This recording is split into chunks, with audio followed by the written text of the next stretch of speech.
So by default, the text that you see in Microsoft Windows 11 is a certain size. But if you want to change it for some reason, then you can go around onto the Start menu and then go to Settings right here. So once you go around into Settings, you can go to Accessibility on the left side, as you can see right here. And over here on the top, you can see text size is an option. So once you go around onto text size, you can see that right now the font size is 100%. But if you want to increase this in size, simply click and drag, and you can see the size of the font being changed out.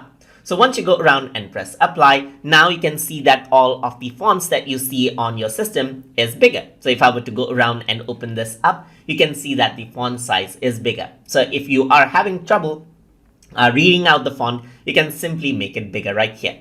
If you want to go around and make this into the default font size again, you can go around, decrease this out, press apply right here. And then if you want to go around right here, you can see that now the file is now the text is in normal size again. And that is how you can increase and decrease the font or text size inside of Microsoft Windows 11. So hope you guys learned something as always. And as always, please like, comment, share, and subscribe.